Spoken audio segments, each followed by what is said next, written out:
Class 11th का chapter number 5 complex number and quadratic equation या सम्मिश्र संख्याएं और द्विघाती समीकरण को हल करना सीखेंगे बच्चों जैसे हमने 10th क्लास में देखा था वर्ग समीकरण या क्वाड्रेटिक इक्वेशन में कि अगर आपकी इक्वेशन थी x² - 4 = 0 और आपको बोला जाता था इस समीकरण को हल कीजिए, तो आप लिखते थे x² = 4 बच्चों और x = ±√4 और x = ±2। तो यहाँ पे कोई प्रॉब्लम नहीं थी बच्चों। प्रॉब्लम कहाँ आती थी? जब यही समीकरण कुछ इस तरह से हो जाता था x² + 4 = 0 और x² = -4 और x = √+-4। तो आपको बोला जाता था कि अगर अंडर रूट के अंदर कोई भी नेगेटिव वैल्यू है बच्चों तो उसका मान हम लोग ज्ञात नहीं कर सकते। तो उसके आगे ही हम यहाँ सीखते हैं कि कैसे उस वैल्यू को हम ज्ञात करेंगे। तो इस नंबर को बच्चों हम ऐसा लिख सकते थे कि -1 × 4 और 4 का मालूम आपको स्क्वायर रूट कितना हो जाएगा बच्चों 2, तो यहाँ से 2 बाहर निकल जाएगा +-2 √-1 और ये जो √-1 है बच्चों यही कहलाता हमारा आयोटा, जिसको हम कहते हैं बच्चों इमेजिनरी नंबर या काल्पनिक नंबर।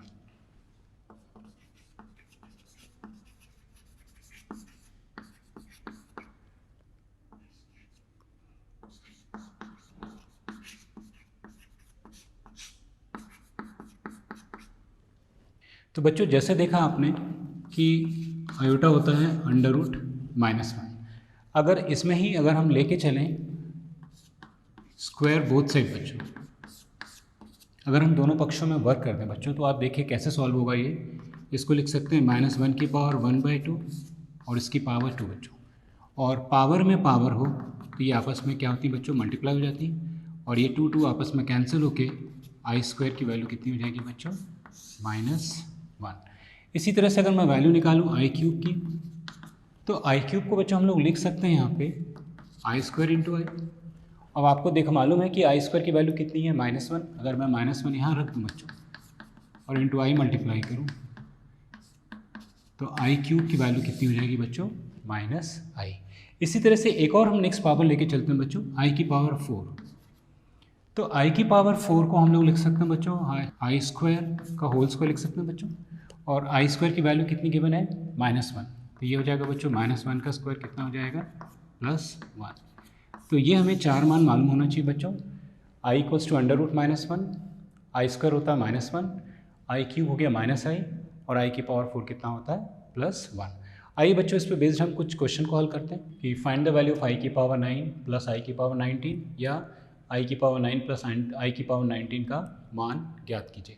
तो सबसे पहली चीज़ कि कोई भी नंबर अगर उसकी पावर i की पावर 4 से बड़ी है बच्चों तो उसको 4 से डिवाइड कर लीजिए। तो देखिए i की पावर 9 को लिख सकते हैं i की पावर 4 का स्क्वायर इंटू i, आपके पास रिमाइंडर 1 बचेगा बच्चों, प्लस उसी तरह से इस i की पावर 19 को हम लिख सकते हैं i की पावर 4 की पावर 4 और रिमाइंडर कितना हुआ बच्चों? अगर मैं 4 से डिवाइड करूँगा 19 को तो 4 4 जा 16 और रिमाइंडर कितना बच जाएगा? 3। तो यहाँ हो जाएगा बच्चों i³। और जहाँ भी आपके पास i की पावर 4 है और आपको मालूम है कि i की पावर 4 की वैल्यू कितनी होती है बच्चों? +1। तो यहाँ पे अगर अपन रख दें तो 1 का स्क्वायर इंटू i प्लस यहाँ पे हो जाएगा 1 की पावर 4 इंटू i³ बच्चों। और i³ की वैल्यू आपको मालूम है बच्चों i³ किसके बराबर होता है? -i। तो इसको लिख सकते हैं -i बच्चों। तो 1² 1 इंटू i तो i बच्चों और i की पावर 4 1 बच्चों और 1 इंटू -i। तो देखिएगा +i और -i कितना हो जाएगा बच्चों? 0। बच्चों देखिए जैसे आपने देखा कि कॉम्प्लेक्स नंबर या सम्मिश्र संख्या को हम z से इंडिकेट करते हैं और इसको लिखते हैं बच्चों a + ib के फॉर्म से, जहाँ पे a आपके पास है वास्तविक भाग जिसको हम कहते हैं बच्चों रियल पार्ट और b है बच्चों यहाँ पे काल्पनिक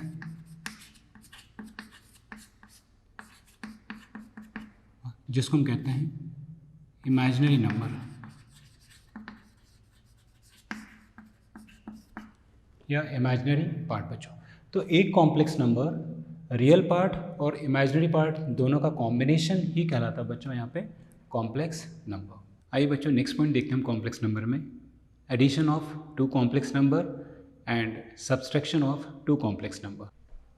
आइए बच्चों, जैसे हम देखें कि Z1 अगर मेरा पहला कॉम्प्लेक्स नंबर है a प्लस आई बी और Z2 मेरा दूसरा कॉम्प्लेक्स नंबर है C प्लस आई डी, और आपको बोला गया कि इन दोनों कॉम्प्लेक्स नंबर का एडिशन निकालना या योग निकालना, तो आपने लिखा Z1 plus Z2 equals to a plus I b plus C plus i d. तो जब हम दो कॉम्प्लेक्स नंबर को बच्चों उसी तरह से जोड़ते हैं जैसे नॉर्मल था कि पहले का रियल पार्ट दूसरे के रियल पार्ट से एडिशन होगा बच्चों इसका, तो ये मिलेगा आपको a प्लस सी। इसी तरह से पहले का इमेजिनरी दूसरे के इमेजिनरी पार्ट से एडिशन होगा बच्चों, और इसमें i अगर आप कॉमन कर लोगे तो क्या मिल जाएगा आपको b प्लस डी। तो इस तरह से हम दो कॉम्प्लेक्स नंबर का क्या निकाल सकते हैं बच्चों, एडिशन। फिर से एक बार देख लेते हैं, दोनों के रियल पार्ट को बच्चों जोड़ना है और दोनों के इमेजिनरी पार्ट को जोड़ेंगे तो दो कॉम्प्लेक्स नंबर का एडिशन आ जाएगा। इसी तरह से अगर मैं आपको बोलूं कि अगर इनमें दो सम्मिश्र संख्याओं का मुझे अगर अंतर निकालना या डिफरेंस निकालना बच्चों, तो आप लिखेंगे Z1 minus Z2 equals to a plus i d minus C plus i d. बच्चों यहाँ पे माइनस साइन मल्टीप्लाई कर दीजिए, तो a plus I b minus C minus i d. तो पहले का रियल दूसरे के रियल के साथ में बच्चों सब्सट्रैक्शन, तो a minus i c plus I common करिए, पहले का इमेजिनरी और दूसरे के इमेजिनरी से करेंगे तो क्या आ जाएगा बच्चों, b माइनस डी। तो इस तरह से दो सम्मिश्र संख्याओं का हम लोग क्या निकाल सकते हैं बच्चों, योग निकाल सकते हैं और अंतर निकाल सकते हैं। बच्चों नेक्स्ट पॉइंट है multiplication of two complex number या दो सम्मिश्र संख्याओं का गुणन। आइए बच्चों उसका मल्टीप्लिकेशन देखें, तो Z1 into Z2 equals to a plus I b into c plus i d. तो बच्चों इसके पहले एलिमेंट को इसके दोनों से मल्टीप्लाई कर दें, तो a ब्रैकेट में C plus i d plus I B c plus i d, और a का C से multiplication a C plus a i d plus I B c plus i square b d. और बच्चों ये ध्यान रखना कि कहीं भी अगर i की पावर एक से ज़्यादा है तो आपको आई स्क्वायर की वैल्यू मालूम है, आपको आई क्यूब की वैल्यू मालूम है और आपको i की पावर 4 की वैल्यू मालूम है, तो हम सब्स्टिट्यूट कर देंगे बच्चों। तो यहाँ पे हमें मालूम है कि आई स्क्वायर होता हमारा -1, तो ये एक्सप्रेशन हो जाएगा A C plus I A D plus I B C minus B D. तो जिसमें i नहीं है वो मेरा रियल पार्ट है, तो ये दोनों मेरा रियल पार्ट हो जाएगा बच्चों, that is a c minus B d. और जिसमें i है बच्चों उसमें i अगर अपन कॉमन कर लें तो a D plus b c. तो ये मेरा रियल पार्ट और ये मेरा इमेजिनरी पार्ट। आइए बच्चों नेक्स्ट पॉइंट देखते हैं, the modulus and the conjugate of a complex number, सम्मिश्र संख्या का मापांक और संयुग्मी। आइए बच्चों देखते हैं, सबसे पहले हम किसी भी कॉम्प्लेक्स नंबर का मॉडुलस कैसे निकालते हैं। अगर आपके पास z दिया है बच्चों a प्लस आई बी, तो a उसका रियल पार्ट और b उसका इमेजिनरी पार्ट। मॉडुलस को हम इस तरह से इंडिकेट करते हैं मॉडुलस ऑफ z को, और इसका फॉर्मूला होता है अंडर रूट के अंदर बच्चों रियल पार्ट का स्क्वायर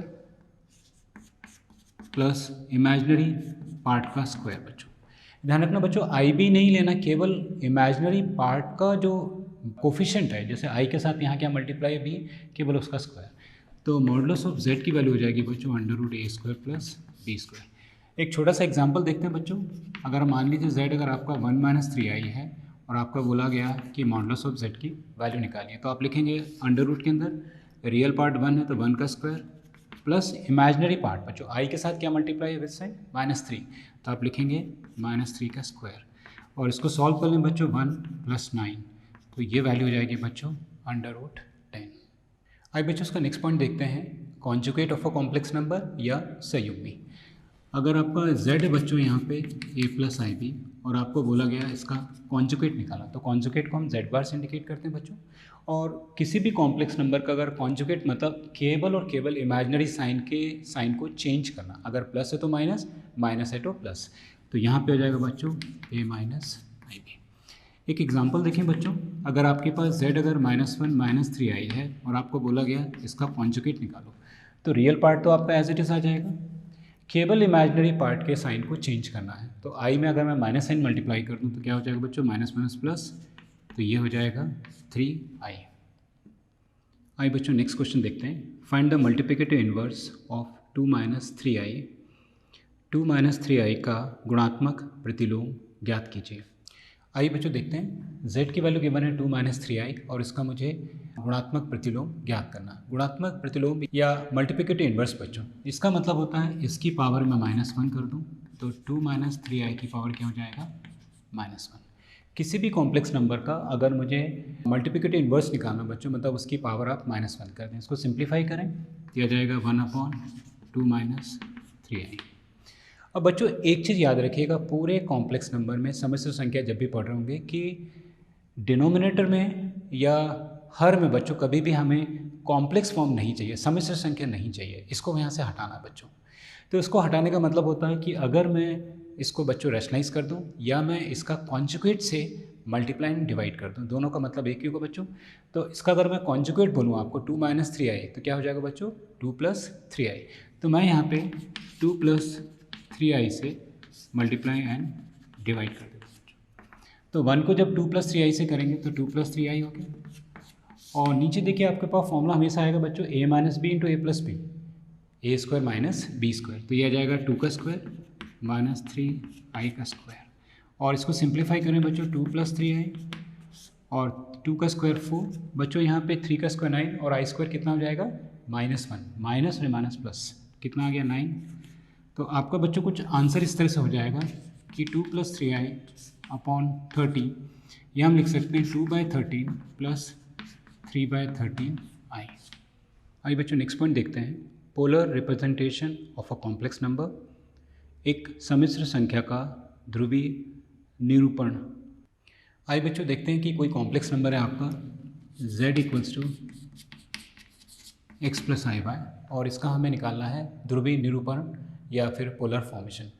तो बच्चों इस नंबर को हम ले सकते हैं x + iy को पोलर फॉर्म ले सकते हैं r ब्रैकेट में cos θ + i sin θ। अब अगर मैं कंपेयर करूं बच्चों यहाँ पे तो r cos θ + ir sin θ हो जाएगा, ये वैल्यू हो जाएगी x + iy। अगर आप कंपेयर करेंगे तो पहले का रियल पार्ट x है, दूसरे का राइट हैंड साइड में रियल पार्ट है r cos θ, तो x = हो जाएगा बच्चों r cos θ और इमेजिनरी y है और यहाँ पे r sin θ। तो इस तरह से आपके दो समीकरण बन जाते हैं बच्चों। और दोनों इक्वेशन को मैं अगर स्क्वायर करके जोड़ दूँ बच्चों तो r² ब्रैकेट में जाएगा cos² θ + sin² θ = x² + y²। और ये आइडेंटिटी मालूम बच्चों 1 के बराबर होती है, तो r² = मिल जाएगा बच्चों x² + y² या r बराबर √x² + y²। तो ये बच्चों r की वैल्यू मिल गई। अब मुझे थीटा निकालने के लिए इक्वेशन 2 को इक्वेशन 1 से डिवाइड करना पड़ेगा बच्चों। तो r sin θ / r cos θ = y/x, r cancel हो जाएगा बच्चों, तो tan θ हो जाएगा y/x या थीटा हो जाएगा आपका tan 1 y/x। तो इस तरह से मैं r और थीटा की वैल्यू को निकाल सकता हूँ बच्चों। आइए बच्चों इसी z = x + iy का अगर हम पोलर फॉर्म देखें बच्चों ग्राफिकली या आर्गेंट प्लेन में देखें तो z = x + iy है, तो बच्चों इसको हम लिख सकते हैं x, y। और इसको जब आप प्लेन में लेके चलेंगे बच्चों तो ये आपके पास सपोज ये आपकी x एक्सिस और ये y एक्सिस और x, y को एक पॉइंट P हो गया x, y।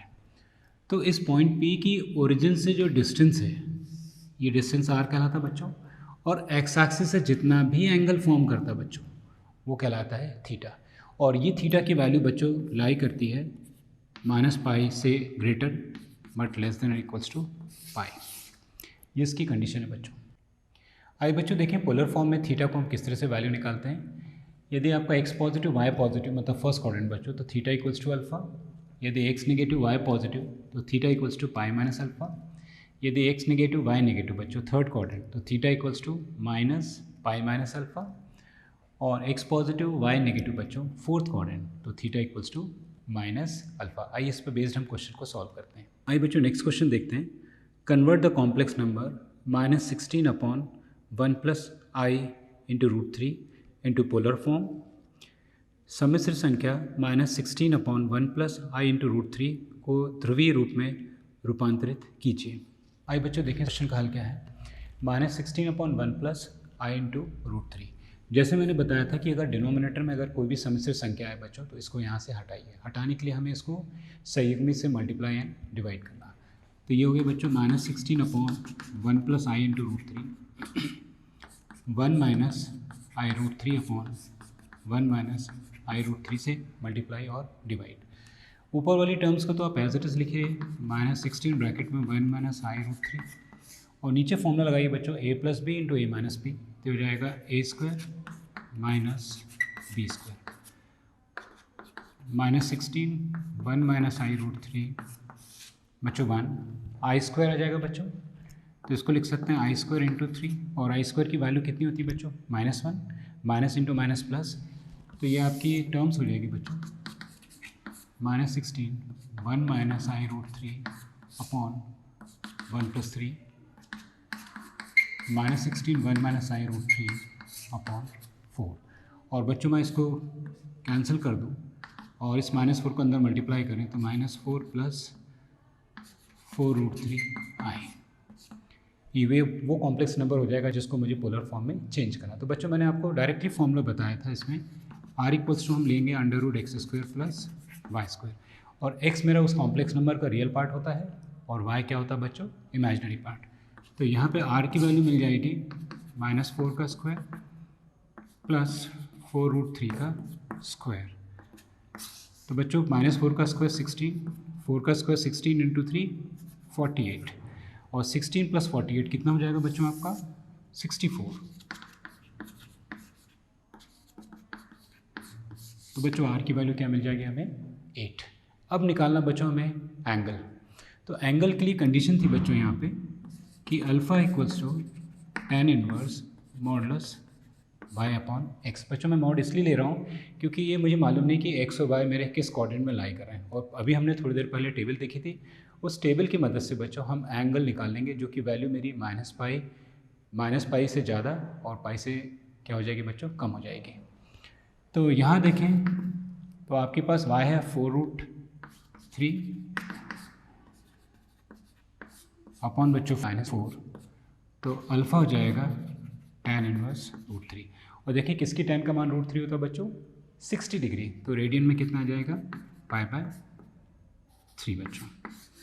अब देखिएगा जिसको मुझे पोलर फॉर्म में चेंज करना बच्चों, यहाँ पे x नेगेटिव और y पॉजिटिव, किस क्वाड्रेंट में आएगा? सेकंड क्वाड्रेंट में। और सेकंड क्वाड्रेंट में बच्चों आपने देखा था कि थीटा = होता है π - अल्फ़ा, और यहाँ पे अगर मैं π - π/3 कर दूँ बच्चों, तो ये कितना आ जाएगा मेरा?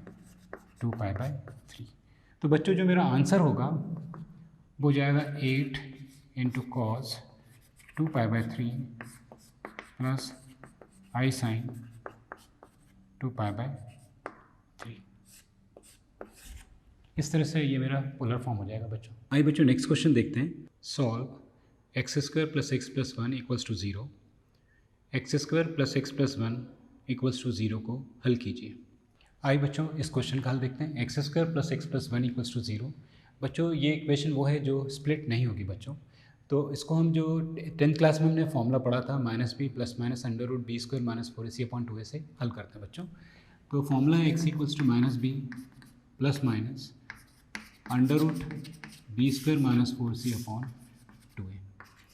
तो कोफिशिएंट ऑफ x 1 बच्चों -1 +- 1² - 4 × 1 × 1 अपॉन 2 × 1, x = -1 +- बच्चों 1² - 4 अपॉन 2, और x = -1 +- √-3 अपॉन 2।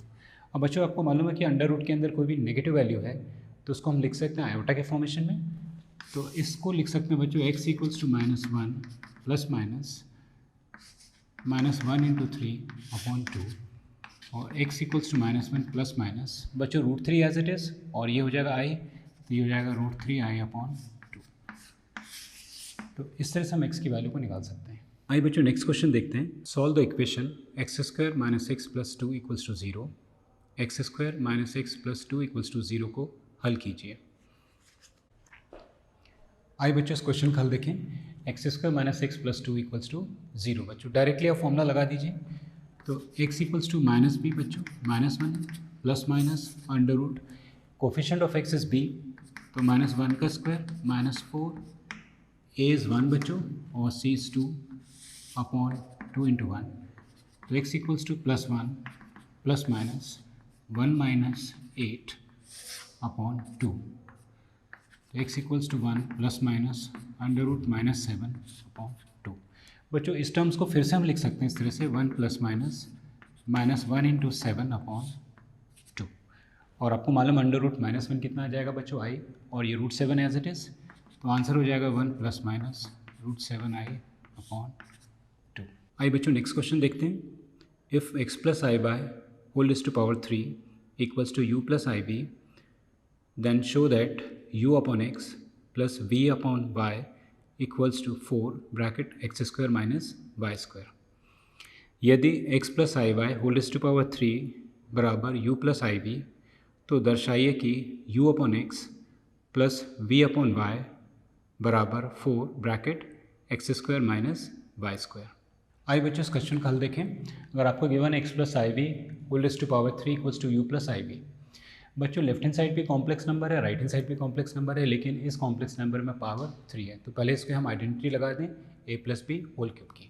तो आइडेंटिटी हो जाएगी बच्चों a cube plus 3 a square b plus 3 a b square plus b cube equals to u plus I b. X cube ये हो जाएगा बच्चों 3x स्क्वायर वाई इंटू आई।